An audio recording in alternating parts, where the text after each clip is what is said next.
शहबाज हुकूमत सरमाया कारों, ताजरों और कारोबारी अफराद का भरोसा जीतने में बज़ाहिर नाकाम नजर आ रही है। इसका सबूत जो है महदूद होती हुई माशी सरगर्मियाँ और पाकिस्तानी कंपनियों की बैरून मुल्क कारोबार सजाने की कोशिशें हैं। यानी कि बैरूनी सरमाया मुल्क में आने के बजाय मकामी सरमायाकार जो हैं वो पाकिस्तान से बाहर जा रहे हैं, जिसे माहिर मईशत जो हैं बाज़ औक़ात कहते हैं जी रिवर्स FDI फ्लो। शहबाज हुकूमत अपना हजम और अखराजात कम करने के नाम पर छोटे मुलाजमीन को जो है वो निशाना बना रही है। ये उन पर एक बहुत तनकीद है।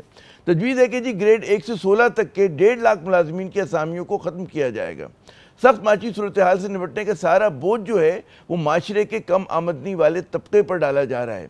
अपने अखराजात में कमी करने और किफ़ायत शारी अपनाने के लिए इस गरीब मुल्क के अमीर हुक्मरान जो हैं वो तैयार नहीं हैं। बुलंद टैक्स और महंगी तवानाई ने अवाम की कमर तोड़ दी है और पाकिस्तान में कारोबार और मैन्युफैक्चरिंग जो है बड़ा मुश्किल से मुश्किल काम बन गया है। यानी कि मईशत की गाड़ी चले तो कैसे, पूछते हैं मारूफ माहिर मईशत जनाब कैसर बंगाली साहब से, जिन्होंने हाल ही में वफाकी हुकूमत के हाई पावर्ड जो उनका कमेटी थी फॉर राइट साइजिंग उससे इस्तीफ़ा दिया है। कैसर साहब बहुत शुक्रिया अपना कीमती वक्त देने का। किफ़ायत शारी और अखराजात में कमी हुकूमत के एजेंडे पर कितनी कितना high on the government agenda है ये? जी, की मईशत को बचाने के लिए बहुत ज़रूरी है कि हम जो हमारा डेफिसिट है, खसारा है, उसको कम करें, क्योंकि हर 100 रुपये के रेवेन्यू पे 200 रुपये हम खर्च नहीं कर सकते। पिछले 25-30 साल से तो करते रहे हैं, लेकिन कर्जा लेके गुजारा करते हैं। अब कर्जा देने को कोई तैयार नहीं है। जब तक हम ये खसारा कम नहीं करेंगे, अखराजात कम करके मईशत को मुस्तहकम नहीं किया जा सकता। तो ये बहुत ज़रूरी है, माशी सर्वाइवल के लिए ज़रूरी है। तो ये जो अखराजात में कमी है, जो ऐसे बिल्कुल सामने की बात है कि किफ़ायत शारी करनी, अखराजात में कमी करनी है, तो कहाँ पे कर सकती है हुकूमत? जब ज़ाहिर है कि वो डिविजन्स को बंद करती है, लोगों को बेरोज़गार करती है, तो उस पर लोग एतराज़ करते हैं। कहाँ से कॉस्ट कट हो सकती है? देखिए, कॉस्ट के 2 हिस्से, एक सैलरी कॉस्ट है, एक नॉन सैलरी कॉस्ट है। नॉन सैलरी कॉस्ट में पेट्रोल है, बिजली है, स्टेशनरी है, और उसमें बड़ा हिस्सा जो है रेंटल का है। बहुत सारे इदारे जो है रेंटेड प्रेमिसेस पे हैं। तो अगर आप ये इदारे बंद करते हैं और नौकरियों से किसी को भी नहीं निकालते, तो फिर भी नॉन सैलरी कॉस्ट पे अच्छी खासी सेविंग हो रही है। मेरे अपने हिसाब से जो मैंने इदारे बंद करने की जो तजवीज़ दी, और वो उसमें 30 अरब से ज़्यादा की सेविंग सिर्फ नॉन सैलरी कॉस्ट में हो रही है।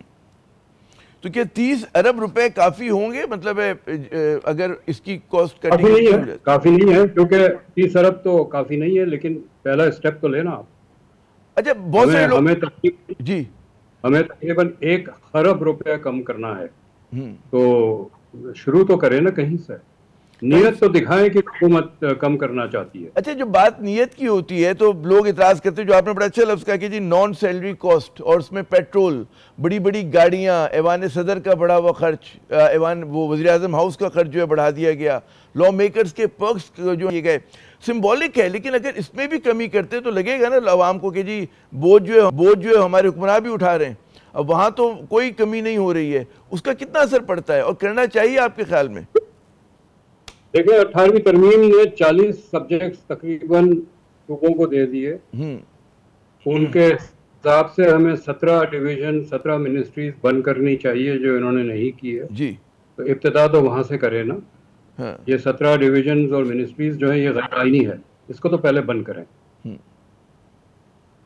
और उसके बाद ये जो कॉस्ट कटिंग में ये आता है कि सिंबॉलिक के बड़े बड़े केवलकेट जा रहे हैं गाड़ियों के, करोड़ों रुपए की गाड़ियां जो है। मैं तो आमिर मैं तो सिंबॉलिक इश्यूज पे जाता ही नहीं। हमने सिंबॉलिक करके देखे, हमने घोड़े भी बेचे, भैंसे भी बेची है, इस पे नहीं जाते। इदारे बंद करने पड़ेंगे, इदारे बंद करनी पड़ेगी। हाँ, अच्छा, उसमें उसकी कीमत होती है ना कि जब आप प्राइवेटाइज करते हैं या आप इदारे बंद करते हैं तो इसकी मुलाजमीन की कॉस्ट होती है। जैसे आप कह रहे हैं कि जी ना निकाले मुलाजमीन को, लेकिन उसकी भी सिग्निफिकेंट कॉस्ट है। उसको क्या करेंगे फिर? उस मैन पावर के साथ क्या होगा कैसर साहब?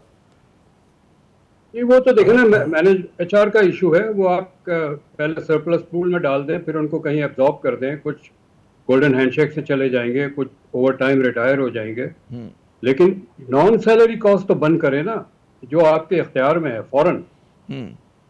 اچھا ایک اور موضوع پہ آتے ہیں، یہ جو ہمارے ملک سے کوشش دعویٰ یہ کیا جا رہا ہے کہ ہم بیرون ملک سے سرمایہ کاری لائیں گے، لیکن غالباً جو ہے حالات سازگار نہیں ہیں، بلکہ ہم دیکھ رہے ہیں پاکستانی سرمایہ کار جو ہے باہر جا رہا ہے. کیا کرنا ہوگا پاکستان کو سرمایہ کاری کو کہتے ہیں نا اٹریکٹ کرنے کے لیے؟ جی یہ سرمایہ کاری لانے کی تو چھوڑیں، اب سرمایہ جا رہا ہے باہر. جو وہ فورن کمپنیز جو پاکستان میں کئی سال سے کام کر رہی تھی وہ اب پاکستان سے نکل کے جا رہی ہے اپنا کاروبار بند کر کے. تو یہ اس وقت حالات اتنے خراب ہے. تو اس کے اوپر کوئی آپ نے ایکسرسائز کی ہے کہ کتنی کمپنیز چلی گئی، ان کے جانے کی وجوہات کیا ہیں؟ جیسے مجھے کوئی بتا رہا تھا کہ جی جو ہماری فارماسیوٹیکل کمپنیز جو امریکنز 2-3 گئی ہیں یہاں سے، یا جو اور فورن کمپنیز ہیں، ان کو اعتراض یہ تھا کہ جی دواؤں کی قیمت میں اضافہ کرنے نہیں دیتے، اور ان کے لیے اچھی دوائیاں بنانا ممکن نہیں رہا تھا. اور جو ہماری لوکل کمپنیز ہیں وہ غالباً ایکٹیو انگریڈینٹس کے اوپر ذرا سے کمپرومائز کر لیتی ہیں. تو کیا یہ ایشوز ہیں، اس طرح کے ایشوز ہیں کہ اوور ریگولیشن ہے آپ کو؟ ایک تو مارکیٹ شرنک کر رہی ہے، ان کی سیلز ڈراپ کر رہی ہے کیونکہ لوگوں کے پاس قوت خرید نہیں ہے. بہت سارے ایشوز ہیں، لیکن باٹم لائن یہ ہے کہ F D I foreign investment آنے کے بجائے باہر جا رہی ہے. اور اس کی بڑی وجہ کیا ہے کہ سیاسی عدم استحکام ہے، بلند شرح ٹیکس ہے، مہنگی بجلی ہے؟ کیا آپ کہیں گے کہ جو لوگوں کو مجبور کر رہا ہے کہ جی وہ سرمایہ اور اپنا کاروبار منتقل کریں پاکستان سے؟ Probably all of it.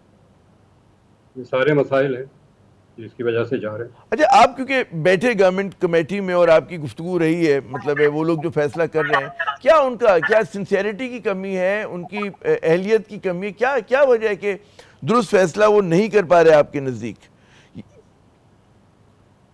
میں تو نہ ان کی سنسیئرٹی پہ کامنٹ کروں گا، نہ اہلیت پہ کامنٹ کروں گا. میرا خیال ہے وہ سنسیئر بھی ہے، اہل بھی ہے، لیکن پولیٹیکل آبجیکٹو کچھ اور ہیں.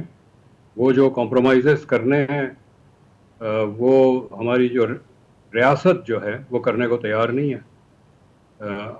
میں انفرادی اس پہ نہیں جاؤں گا کہ ان کی کیا نیت ہے یا کیا وہ ہے، وہ اس پہ بات نہیں کرنی چاہیے.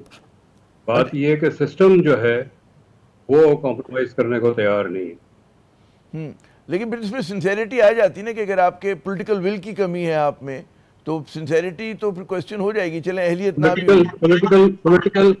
پولیٹیکل ول سسٹم کی ہے نا، انفراد فرد کو بات نہیں کرنی چاہیے.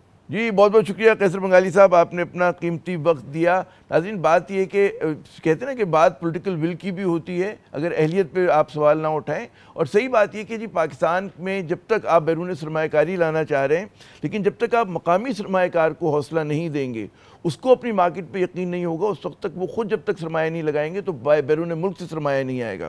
پھر ایک اور سوال ہے کہ جی جو پرانے سرمایہ کار ہیں جو فورن انویسٹمنٹ ماضی میں لے کر آئیں، ہم ان کے ساتھ کیا سلوک کر رہے ہیں؟ اگر وہ بھی اپنے آپ کو سمجھتے ہیں کہ جی وہ مشکل میں ہیں اور وہ بھی پاکستانی مارکیٹ سے نکلنا چاہ رہے ہیں، تو بھی مطلب ہے کہ آپ نیا سرمایہ پاکستان میں نہیں لا سکتے. عامر ضیاء کو اگلے پروگرام تک کے لیے اجازت دیجیے گا. خدا حافظ.